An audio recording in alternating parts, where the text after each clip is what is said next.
Hello friends, ഏവർക്കും market അപ്ഡേറ്റ്സിൻ്റെ ഒരു പുതിയ എപ്പിസോഡിലേക്ക് വീണ്ടും സ്വാഗതം. അങ്ങനെ നോക്കിക്കഴിഞ്ഞാൽ വീണ്ടും ചെറിയ രീതിയിലൊരു വോളറ്റൈലായിട്ടുള്ള സെഷനായിരുന്നു കാണാനുണ്ടായിരുന്നത്. നിഫ്റ്റിയിൽ നോക്കിക്കഴിഞ്ഞാൽ ആകപ്പാടെ 20 പോയിൻറ്റ്സിൻ്റെ ഗെയിനോടുകൂടി 16,258-ലും, സെൻസെക്സിൽ ഏകദേശം 125 പോയിൻറ്റ്സിൻ്റെ ഗെയിനോടുകൂടി 54,402-ലും, ബാങ്ക് നിഫ്റ്റിയിൽ ഏകദേശം 219 പോയിൻറ്റ്സിൻ്റെ ഗെയിനോടുകൂടി 36,028-ലായിരുന്നു ക്ലോസ് ആയിട്ടുണ്ടായിരുന്നത്. അതുപോലെ തന്നെ സെക്ടർ വൈസ് മാർക്കറ്റ് നോക്കിക്കഴിഞ്ഞാൽ ഇന്ന് മീഡിയ സെക്ടറായിരുന്നു ഏറ്റവും കൂടുതൽ പെർഫോം ചെയ്തിട്ടുണ്ടായിരുന്നത്.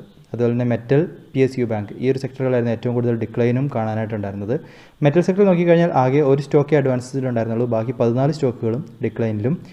PSU ബാങ്ക് നോക്കിക്കഴിഞ്ഞാൽ 13 സ്റ്റോക്കുകളും ഉള്ളതിൽ 13 സ്റ്റോക്കുകളും ഡിക്ലൈനിലുമായിരുന്നു എൻഡായിട്ടുണ്ടായിരുന്നത്. അപ്പോൾ ഈ ഒരു സെക്ടറുകളിൽ ഒരു പ്രോഫിറ്റ് ബുക്കിംഗ് നടക്കുന്നതായിട്ട് കാണുന്നു. നിഫ്റ്റിയിൽ നോക്കിക്കഴിഞ്ഞാൽ വീണ്ടും അഡ്വാൻസസ് ഡിക്ലൈൻസ് റേഷ്യോ ഒരു ഇൻഡിസിസീവായിട്ടാണ് നിലനിൽക്കുന്നത്. 23 സ്റ്റോക്കുകളാണ് ആകെ അഡ്വാൻസസിലുണ്ടായിരുന്നത്, ബാക്കി 27 സ്റ്റോക്കുകളും ഡിക്ലൈനിൽ നിന്നിരുന്നു.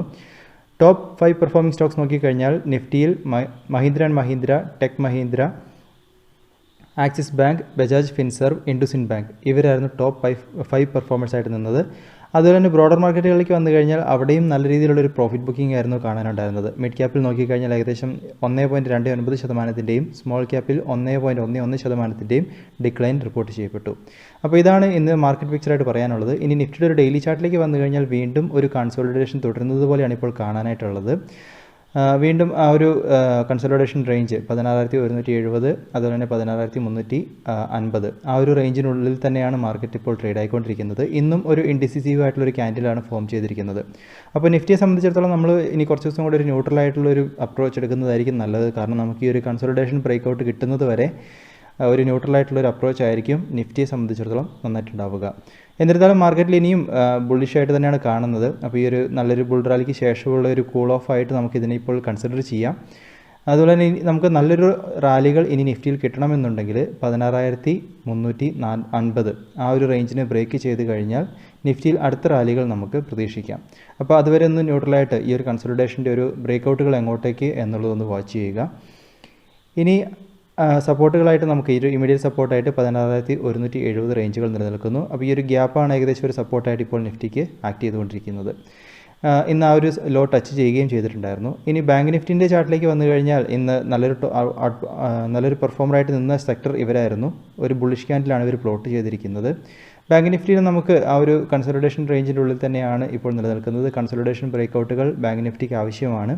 അപ്പോൾ ഇനി വരും ദിവസങ്ങളിൽ നമുക്ക് 36,000-ന് മുകളിൽ ഹോൾഡ് ചെയ്യുകയും 36,200 എന്നുള്ളൊരു മാർക്കിനെ ബ്രേക്ക് ചെയ്യുകയും ചെയ്ത് കഴിഞ്ഞാൽ ബാങ്ക് നിഫ്റ്റിയിലും നമുക്ക് അടുത്തൊരു റാലികൾ പ്രതീക്ഷിക്കാം.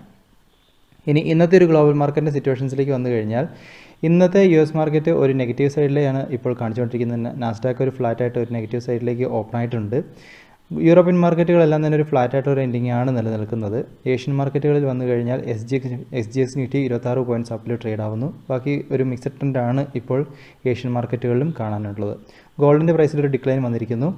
രൂപയുടെ മൂല്യം നോക്കിക്കഴിഞ്ഞാൽ ഡോളറിന് അഗെയിൻസ്റ്റായിട്ട് 10 പൈസയുടെ ഇടിവ് വന്നിരിക്കുന്നു. 76.26 ട്രേഡ് എൻഡ് ആയിട്ടുള്ളത്. ഇൻസ്റ്റിറ്റ്യൂഷൻ ആക്ടിവിറ്റി നോക്കിക്കഴിഞ്ഞാൽ ഫോറിൻ ഇൻസ്റ്റിറ്റ്യൂഷൻ്റെ ഭാഗത്തു നിന്ന് ഒരു നെറ്റ് പർച്ചേസ് വന്നിട്ടുണ്ട് 211 കോടിയുടേത്. അതുപോലെ തന്നെ ഡൊമസ്റ്റിക് ഇൻസ്റ്റിറ്റ്യൂഷൻ്റെ ഭാഗത്തു നിന്ന് 716 കോടിയുടെ നെറ്റ് വിത്ഡ്രോവലും ക്യാഷ് മാർക്കറ്റിൽ വന്നിരിക്കുന്നു. അപ്പോൾ നോക്കിക്കഴിഞ്ഞാൽ നമുക്ക് ഇപ്പോഴും ഒരു അത്ര വലിയൊരു ഇമ്പാക്റ്റ് കൊടുക്കാനുള്ള ന്യൂസുകളൊന്നും കാണുന്നില്ല. FIIൻ്റെ ഭാഗത്തു നിന്ന് ചെറിയ രീതിയിലുള്ളൊരു ഇൻവെസ്റ്റ്മെൻറ്റുകൾ പിന്നെയും തുടരുന്നുണ്ട് എന്നുള്ളത് ആശ്വാസകരമാണ്. എന്നാൽ രൂപയുടെ മൂല്യത്തിലൊരു ഇടിവ് വന്നിരിക്കുന്നു. ഗ്ലോബൽ മാർക്കറ്റുകളും ഒരു സൈഡ് വേയിലേക്കാണ് ഇപ്പോൾ പോയിന്റ് ചെയ്യുന്നത്. തീർച്ചയായിട്ടും രാവിലെ SGX നിഫ്റ്റിയുടെ ട്രെൻഡും കൂടി ഒന്ന് വാച്ച് ചെയ്യുക. അപ്പോൾ നമുക്കതിനെ ബേസ് ചെയ്ത് നമുക്കൊരു ഓപ്പണിംഗ് പ്രതീക്ഷിക്കാം. എന്നിരുന്നാലും നമുക്കൊരു കൺസോളിഡേഷൻ ബ്രേക്കൗട്ടുകൾ നിഫ്റ്റിയിൽ കിട്ടുന്നത് വരെ ഒരു ന്യൂട്രലായിട്ടുള്ള അപ്രോച്ച് സ്വീകരിക്കുന്ന കാര്യവും ശ്രദ്ധിക്കുക.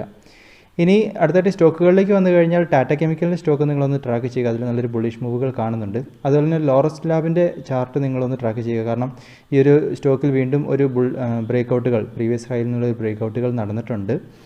വോളിയത്തിലും ഒരു വർധനവുകൾ വന്നിരിക്കുന്നുണ്ട്. തീർച്ചയായിട്ടും ലോറസ് ലാബിൻ്റെ ചാർട്ട് നിങ്ങൾ വരും ദിവസങ്ങളൊന്ന് ട്രാക്ക് ചെയ്യുക. ഇനി നമുക്കൊരു 710 മുകളിലേക്ക് ഒരു ഓപ്പണിംഗ് കിട്ടിക്കഴിഞ്ഞാൽ ലോറസ് ലാബിനെ ഒന്ന് ഒരു പോസിബിലിറ്റി നിലനിൽക്കുന്നുണ്ട്. അതുപോലെ തന്നെ ദീപക് നൈട്രേറ്റിൻ്റെ ചാർട്ട് നിങ്ങളൊന്ന് ട്രാക്ക് ചെയ്യുക. നല്ലൊരു ബുള്ളിഷ് മൂവുകൾ കഴിഞ്ഞ കുറച്ച് ദിവസങ്ങളായിട്ട് ഈ ഒരു സ്റ്റോക്കിൽ കണ്ടുവരുന്നുണ്ട്. തീർച്ചയായിട്ടും നിങ്ങളുടെ ഒരു വാച്ച് ലിസ്റ്റിൽ നിങ്ങളുടെ ഒരു ട്രാക്കിങ്ങിൽ വെക്കുക. ബ്രേക്കൗട്ടുകൾ കിട്ടുമ്പോൾ നമുക്ക് അടുത്ത എൻട്രികൾക്കുള്ളൊരു പോസിബിലിറ്റി നിലനിൽക്കുന്നുണ്ട്. അതുപോലെ തന്നെ പിരമാൽ എൻ്റർപ്രൈസസ് ഈ ഒരു ചാർട്ടും കഴിഞ്ഞ കുറച്ച് നാളുകളുടെ ഒരു ബുള്ളിഷായിട്ട് തുടരുകയാണ്. ഇന്നും നല്ലൊരു ബുള്ളിഷ് ക്യാൻഡിൽ കാണാനായിട്ടുണ്ട്. ഓവർബോട്ട് റീജിയനിലാണ് എന്നുള്ളൊരു പ്രോബ്ലം ഈ ഒരു സ്റ്റോക്കിനെ സംബന്ധിച്ചിടത്തോളം ഉണ്ട് എങ്കിലും ഇനി നമുക്കൊരു ബ്രേക്കൗട്ടുകൾ 2755 മുകളിലേക്ക് ഒരു ഓപ്പണിംഗ് വന്നു കഴിഞ്ഞാൽ പിരമാൾ എൻ്റർപ്രൈസസിനെ നമുക്കൊന്ന് കൺസിഡർ ചെയ്യാവുന്നതാണ്. ഇനി അടുത്തായിട്ട് പ്രധാനപ്പെട്ട അപ്ഡേറ്റുകളിലേക്ക് പോയി കഴിഞ്ഞാൽ ആദ്യമേ തന്നെ വിപ്രോയെ സംബന്ധിച്ചിടത്തോളം അവർ ഓസ്ട്രേലിയ ബേസ്ഡ് ആയിട്ടുള്ള ഒരു സൈബർ സെക്യൂരിറ്റി പ്രൊവൈഡർ ആംപിയോണിനെ അക്വയർ ചെയ്തു എന്നൊരു അപ്ഡേറ്റുകൾ കൊടുത്തിട്ടുണ്ടായിരുന്നു. അതുപോലെ തന്നെ ഗ്രാസിം ഇൻഡസ്ട്രീസിനെ സംബന്ധിച്ചിടത്തോളം അവർ റിന്യൂ ഗ്രീൻ എനർജി സൊല്യൂഷൻസ് അവരുമായിട്ടൊരു ജോയിൻറ്റ് വെഞ്ചറിലേക്ക് ജോയിൻറ്റ് വെഞ്ചർ ഫോം ചെയ്തിരിക്കുന്നു. അതിൽ ഗ്രാസിം ഏകദേശം 26% സ്റ്റേക്ക് ഹോൾഡ് ചെയ്യുന്നു എന്നാണ് അനൗൺസ്മെൻറ്റുകളിൽ കാണാനായിട്ടുള്ളത്. ഇനി അമരരാജ ബാറ്ററീസിനെ സംബന്ധിച്ചിടത്തോളം അവർ ഏകദേശം 37 കോടി ബാംഗ്ലൂർ ബേസ്ഡ് ആയിട്ടുള്ള ഒരു ബാറ്ററി ടെക് സ്റ്റാർട്ടപ്പ് ബാറ്ററിയായിട്ട് ബന്ധപ്പെട്ടുള്ള ഒരു സ്റ്റാർട്ടപ്പ് കമ്പനിയാണ് Log9 മെറ്റീരിയൽസ്. അപ്പോൾ ആ ഒരു കമ്പനിയിൽ ഇൻവെസ്റ്റ് ചെയ്യാനായിട്ട് പോകുന്നു. അതായത് ഏകദേശം 11.36% സ്റ്റേക്ക് അക്വയർ ചെയ്യുന്നത് മൂലം. അപ്പോൾ അങ്ങനത്തെ ഒരു ഇൻവെസ്റ്റ്മെൻറ്റിലേക്ക് വരുന്നത് കമ്പനിയുടെ ടെക്നോളജീസിനും അങ്ങനെയല്ല അതുപോലെ തന്നെ ഫ്യൂച്ചർ ടെക്നോളജികൾ ഡെവലപ്പ് ചെയ്യാനൊക്കെ ആയിട്ട് ഇത് ഗുണകരമാകും എന്നാണ് അപ്ഡേറ്റുകളിൽ കാണാനായിട്ടുള്ളത്. ഇനി അടുത്തതായിട്ട് Q1 റിസൾട്ടുകളിലേക്ക് വന്നു കഴിഞ്ഞാൽ ബൽറാംപൂർ ചീനി ഇവരെ സംബന്ധിച്ചിടത്തോളം 44.7% ഡിക്ലൈനാണ് അവർക്ക് നെറ്റ് പ്രോഫിറ്റിലുണ്ടായിരിക്കുന്നത്. 76.9 കോടി നെറ്റ് പ്രോഫിറ്റായിട്ട് കാണിച്ചിരിക്കുന്നു. കഴിഞ്ഞ ജൂൺ ക്വാർട്ടറിൽ അവർക്ക് 139 കോടിയുടെ നെറ്റ് പ്രോഫിറ്റ് ആയിരുന്നു നിലനിന്നത്. റവന്യൂ നോക്കിക്കഴിഞ്ഞാൽ അവിടെയും 20% ഡിക്ലൈനാണ് വന്നിരിക്കുന്നത്. 1160 കോടി റവന്യൂ ആയിട്ട് കാണിച്ചിരിക്കുന്നു. കഴിഞ്ഞ ജൂൺ ക്വാർട്ടറിൽ അവർക്ക് 1430 കോടിയുടെ റവന്യൂ ആയിരുന്നു നിലനിന്നത്. അതുപോലെ തന്നെ ബോർഡിൻ്റെ ഭാഗത്തു നിന്നും ഒരു ഷെയർ ബൈബാക്കിനുള്ളൊരു അപ്രൂവൽ കിട്ടിയിട്ടുണ്ട്. 410 രൂപയാണ് ബൈബാക്ക് പ്രൈസായിട്ട് ഫിക്സ് ചെയ്തിരിക്കുന്നത് പെർ ഷെയറിൽ. ഇനി കെംകോൺ സൂപ്പർ സ്പെഷ്യാലിറ്റി അവരെ സംബന്ധിച്ചിടത്തോളം അവരുടെ Q1 റിസൾട്ടുകളിലേക്ക് വന്നു കഴിഞ്ഞാൽ 52% വർധനവാണ് നെറ്റ് പ്രോഫിറ്റിലുണ്ടായിരിക്കുന്നത്. 13.4 കോടി നെറ്റ് പ്രോഫിറ്റായിട്ട് കാണിച്ചിരിക്കുന്നു. കഴിഞ്ഞ ജൂൺ ക്വാർട്ടറിൽ 8.8 കോടിയുടെ നെറ്റ് പ്രോഫിറ്റ് ആയിരുന്നു നിലനിന്നത്. റവന്യൂ നോക്കിക്കഴിഞ്ഞാൽ അവിടെയും ഏകദേശം 25% മുകളിലുള്ള വർധനവുണ്ടായിരിക്കുന്നു. 57 കോടി റവന്യൂ ആയിട്ട് കാണിച്ചിരിക്കുന്നു. കഴിഞ്ഞ ജൂൺ ക്വാർട്ടറിൽ അവർക്ക് 45 കോടിയായിരുന്നു റവന്യൂ ആയിട്ട് നിലനിന്നത്. ഇനി MRFിലേക്ക് വരുമ്പോൾ 222 കോടി നെറ്റ് പ്രോഫിറ്റായിട്ട് കാണിച്ചിരിക്കുന്നു. കഴിഞ്ഞ ജൂൺ ക്വാർട്ടറിൽ 26 കോടിയായിരുന്നു നിലനിന്നത്.